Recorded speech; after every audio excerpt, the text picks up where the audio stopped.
Olá pessoal, a gente vai continuar com nossa aula 6, movimento retilíneo uniformemente variado, né? Já vai aprender um pouco mais, né, sobre o movimento em uma dimensão, tá? Agora com a aceleração constante, tá? Então pessoal, no movimento retilíneo uniformemente variado, tá? A gente tem que a trajetória, ela é uma linha reta, né? Ou seja, o objeto se move em linha reta, né? A aceleração, ela é constante, mas ela é diferente de zero, tá? E a velocidade nesse caso, então, ela varia linearmente com o tempo, né, como a gente já viu. Tá? Esse é um modelo mais simples de cinemática, né, que ele descreve, por exemplo, a frenagem, né, queda livre, né, aceleração simples de veículos, tá? E vários outros fenômenos, né, reais. Tá? Aceleração num campo elétrico, né, do elétron num campo elétrico, né, e assim por diante. Tá? E a gente pode resumir nesse slide as diferenças entre o movimento retilíneo uniforme e o movimento retilíneo uniformemente variado. Tá? Então, no movimento retilíneo uniforme, a gente tem que a aceleração é zero. Né? Ela é constante, mas é zero. Tá? Isso implica que a velocidade ela é uma constante. Né? O gráfico de x contra t do MRU ele é uma linha reta, tá? E o gráfico de v contra t ele é uma linha reta horizontal, né? Ou seja, né, a velocidade não muda, tá? A velocidade é constante. Já no movimento retilíneo uniforme, né, a gente tem, né, que o gráfico de x contra t é uma parábola, né, e o gráfico da velocidade contra o tempo é uma linha inclinada, tá? Então, se a velocidade é positiva, a inclinação é positiva, se a velocidade é negativa, inclinação negativa, tá? Então, o ponto de partida aqui para a gente, pessoal, é a aceleração constante, tá? A gente vai precisar, para esse desenvolvimento, um pouco de cálculo diferencial e integral, tá? Principalmente de integração simples, né? Então, no caso do movimento retilíneo uniforme, a aceleração é constante, né? Então, vai partir dessa definição, tá? A aceleração A de t aqui é simplesmente uma constante, né? E a definição da velocidade instantânea, a gente tem que a aceleração ela é a derivada da velocidade instantânea no tempo, né?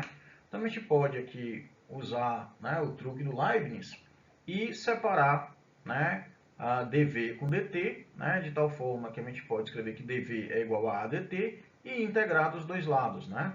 A integral de dv é simplesmente v e a integral a é constante, ela sai da integração, então fica a integral de dt é simplesmente t. Né? E aí a gente adiciona uma constante de integração aqui, né? A constante, né, de integração que é a constante, né, que a gente vai obter quando implicar as condições iniciais. Né?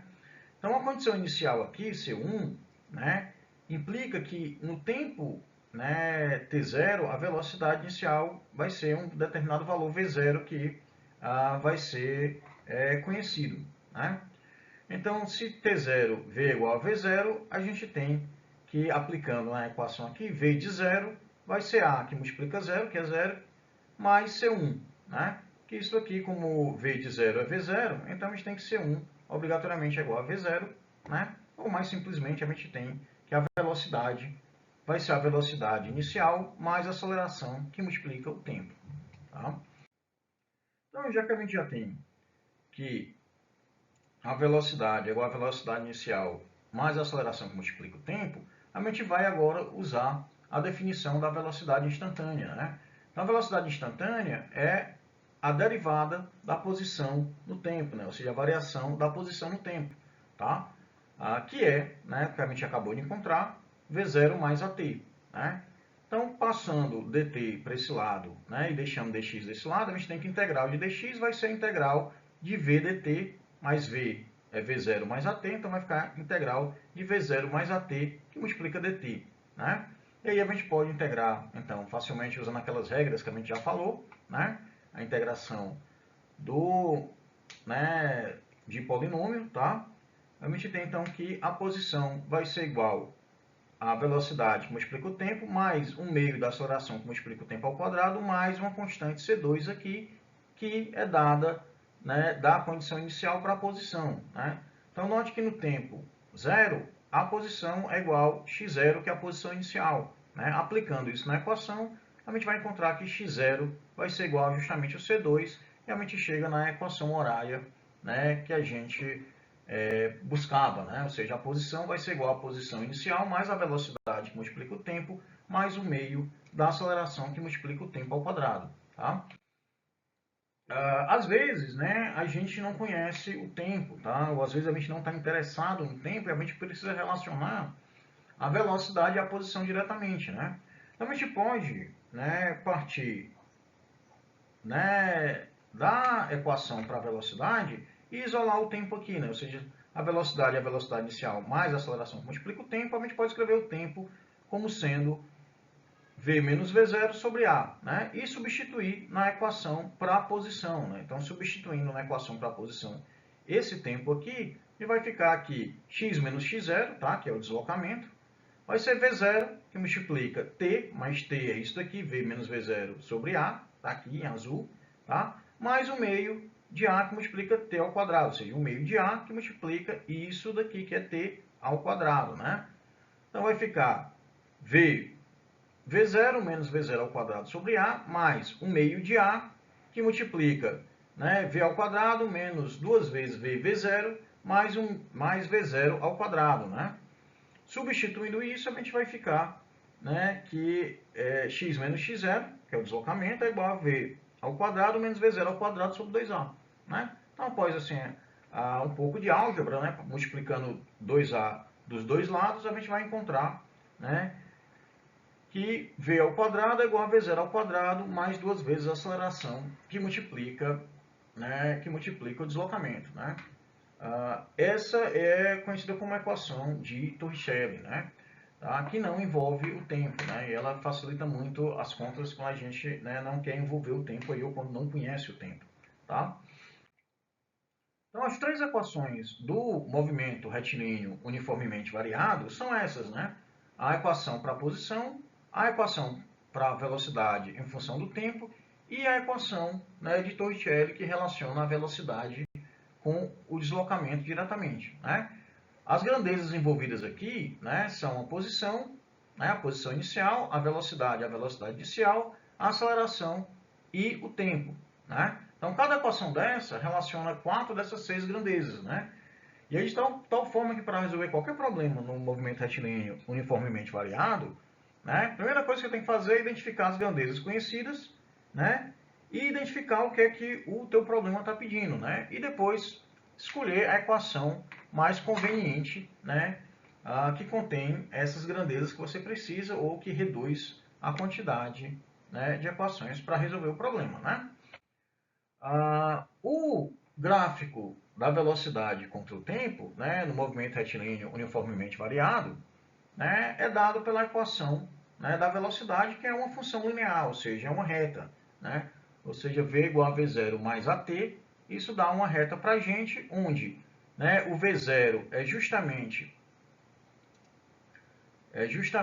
onde, né, a reta, né, toca, né, o eixo vertical, tá, em V. Né?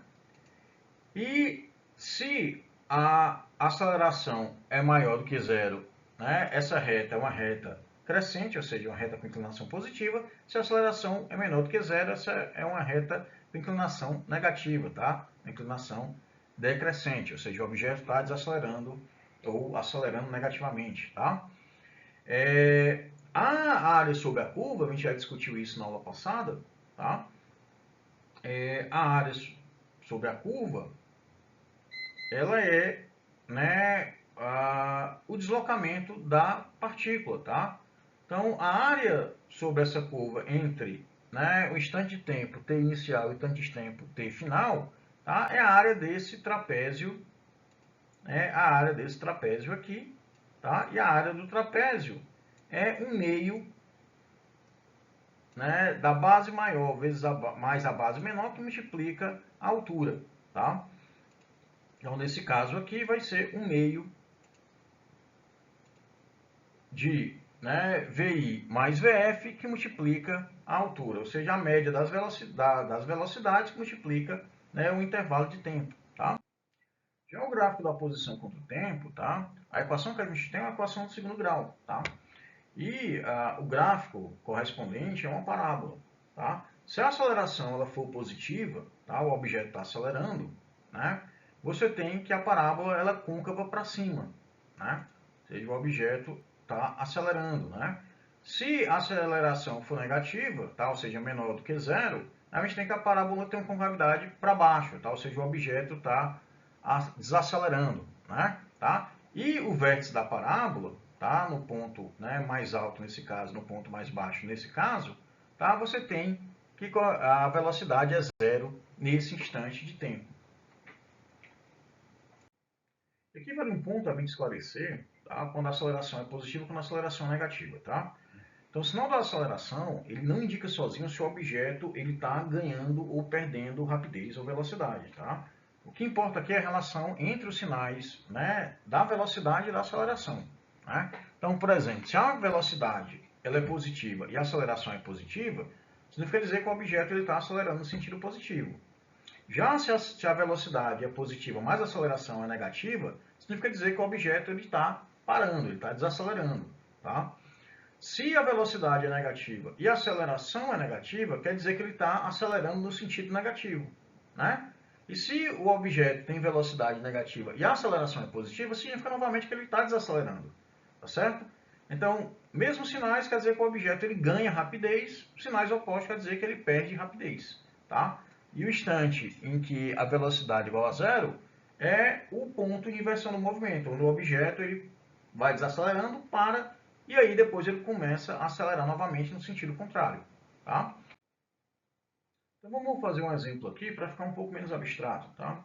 Vamos supor que a gente tem um carro que parte do repouso, né, ou seja, a velocidade inicial igual a zero, e ele acelera uniformemente a uma aceleração de 3 metros por segundo ao quadrado, tá?